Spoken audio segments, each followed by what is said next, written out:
How to make a chicken biryani. Biryani is a classic Indian dish that is often served at weddings and celebrations. However, it is a common dish to occasionally be made at home for dinner as well.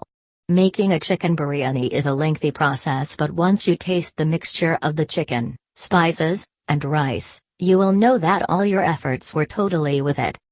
Prep time, 5 hours, active prep, 30 minutes. Cook time, 60 minutes. Total time, 6 hours. Ingredients: fried onions, 2 medium-sized onions, chopped, sliced. Half cup of oil to fry the onions, sunflower oil, canola oil, or vegetable oil. Chicken marinade: 2 pounds of chicken on the bone cut into large parts, 8-10 pieces. 2 tablespoons ginger garlic paste. 1 tablespoon red chili powder. Salt, to taste, approximately 1 teaspoon. 1 cup yogurt. 1 teaspoon garam masala powder. 1 teaspoon green cardamom powder. 1 teaspoon cumin powder. Half a teaspoon turmeric powder. 1 cup of fried brown onions. 4 tablespoons melted ghee, clarified butter. 1/4 cup of freshly chopped coriander leaves, cilantro. 10 to 15 mint leaves, no stalk. 2-4 green chilies, broken or cut. 1 tablespoon lemon juice. Rice: 2 cups of basmati rice. 8 cups of water. 2 1-inch pieces of cinnamon. 5-6 whole peppercorns, to taste. 5 green cardamoms. 2 black cardamoms. 3 cloves. 2 pieces of cinnamon. 1 bay leaf. 1 piece of mace. 1 teaspoon of ghee. Half a teaspoon of salt. Chapati dough: 2 cups of wholemeal chapati flour. 1 cup of water. Saffron mixture: 1/4 of a teaspoon saffron. 2 tablespoons milk. Other ingredients: 5 to 7 tablespoons of ghee clarified butter, to drizzle atop the biryani before pressure cooking. Handful of cashews, optional. Handful of golden raisins, optional. Rose water, optional. Deep frying the onions. Heat the oil in the pan. Start with the stove heat on high to get the oil nice and hot, quickly. The onions should sizzle when you put them in the pan with the oil. Once you see oil evaporating a little bit, the oil is ready for the onions. Add your onions to the oil. It's easier to fry onions in smaller portions, so for 2 sliced onions, you can try frying 3 batches or so. 1. Reduce the flame to medium. Deep fry the onions on medium heat until they turn a golden brown. This should take about 10-20 minutes. While they are sizzling in the oil, gently mix the onions around to keep all of them coated, and to disperse the heat and oil evenly. If the flame is very high, the onions will burn on the outside and remain watery on the inside. Take out the onions from the pan.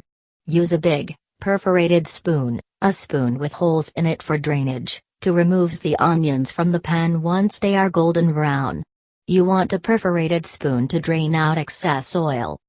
Place the onions on a plate with a paper towel on it, to absorb the rest of the excess oil. Put the onions aside for later. Marinating the chicken. Put the chicken in a bowl or pan. The bowl or pan needs to be big enough so there is enough room to mix the chicken in with the marinade, and have the marinade coat the chicken completely. Keep the chicken in big pieces, and on the bone. Keeping the chicken on the bone will create a stock once the chicken is being cooked, adding a nice, full flavor to the biryani. Add the spices and powders to the chicken.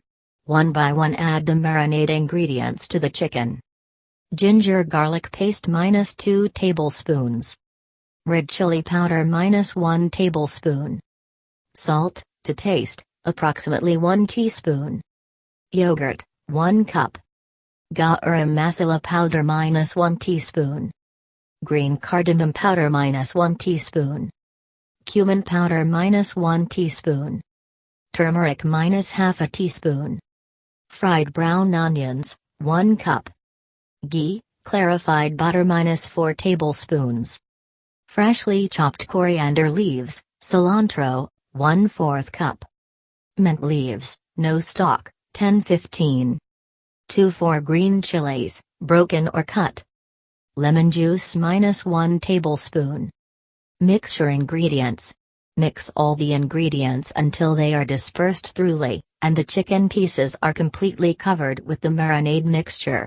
Once the chicken is coated with all the spices and flavorings, let it marinade.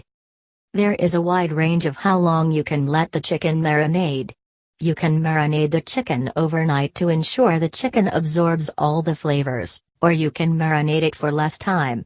However, give the chicken a minimum of 4 hours to marinade to set in. 2.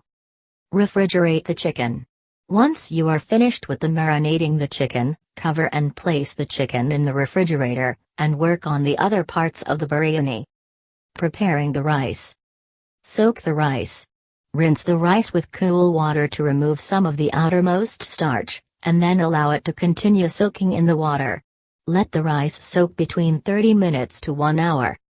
For biryani, you want to use basmati rice to give the fullest flavor to the dish. Bring 8 cups of water to a boil. This is the water you are going to cook the rice in. The water must be boiling before you add the rice. Add the rice. Along with the rice, add some other ingredients to give the rice a full flavor, and prevent the rice from sticking. 3. 5 green cardamoms. 2 black cardamoms. 3 cloves. 2 pieces of cinnamon. 1 bay leaf. 1 piece of mace. 1 teaspoon of ghee. Half a teaspoon of salt. Stir the added ingredients. Stir the ingredients to make sure they are all mixed in, and then cover the rice. Boil it for 8-10 minutes or until the rice is cooked half to 3/4 of the way. Once the rice is cooked half to 3/4, you can take out the whole ingredients you added earlier, cloves, cardamoms, etc. Check the consistency of the rice. Since the rice should only be cooked half to 1/4 of the way when you take it off the stove, the grain should be soft on the outside but still hard in the middle. This is because the rest of the rice gets cooked on dum. When you layer the chicken and rice, seal it with dough around the edges to lock in the steam, and put it on a very low flame.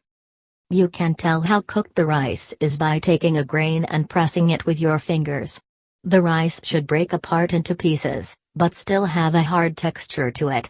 If it is soft and mushes in your fingers, you have cooked it too much. 4. Turn off the heat. Turn off the heat once your rice is cooked half to 3/4 of the way, and let it sit. The hot water will cook the rice a little bit more, without cooking it too much. 5. Prepare the saffron milk. Add 1/4 of a teaspoon saffron to 2 tablespoons of warm milk and let it soak for approximately 15 minutes. This saffron mixture will go on top of the rice when you are preparing to cook the final part of the biryani and it will give a nice flavoring. Prepare the sealing dough. Place 2 cups of chapati flour in a bowl and add approximately 3/4 cup of lukewarm water. 6. Stir until the mixture forms a soft dough. If the dough is dry and isn't really mixing well, you can add 1-2 tablespoons of water. Knead the dough by pushing on it with your knuckles and heels of your hands. Make sure your hands are damp with water while doing this so the dough doesn't stick to your skin. Knead the dough for about 10 minutes to ensure it is fully mixed together. Preparing the biryani. Place chicken into a thick bottom pot. Traditionally, biryani is cooked in an Indian cooking pot called a biryani handi, but any thick bottom pot will work just fine. 7. A non-stick pot, handi works best. Spread the chicken so each piece of chicken is touching the bottom and or sides of the pot. This will help ensure that each piece of chicken gets cooked thoroughly.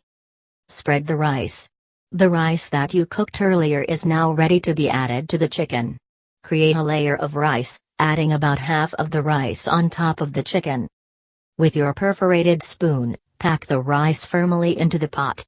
It is okay if some water comes along with the rice, it will help things cook with the steam.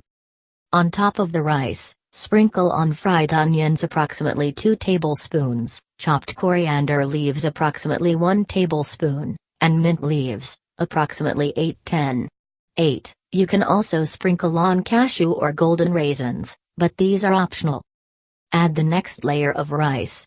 This is the second, and final layer of rice you will be adding to the biryani.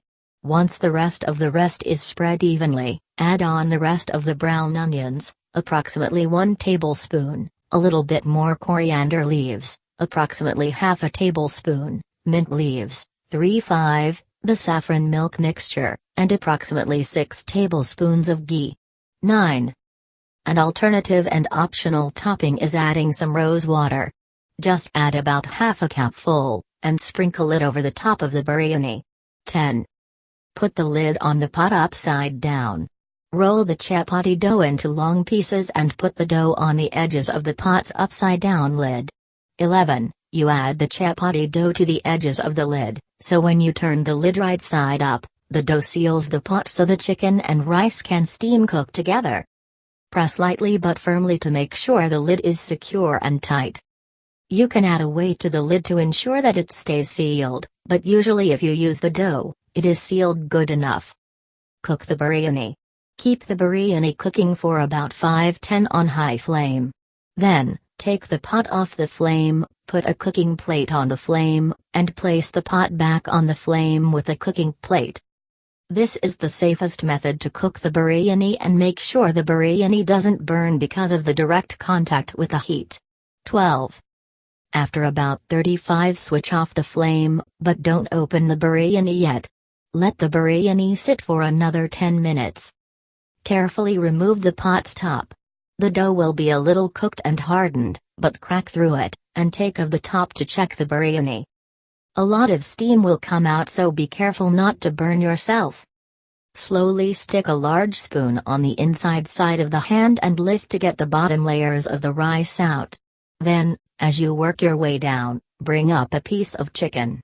The pieces of chicken should have a brown coloring. Enjoy.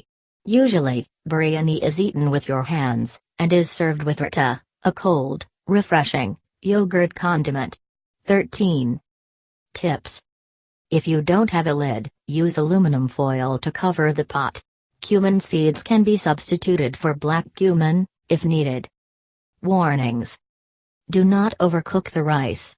This is the easiest part to mess up in making biryani.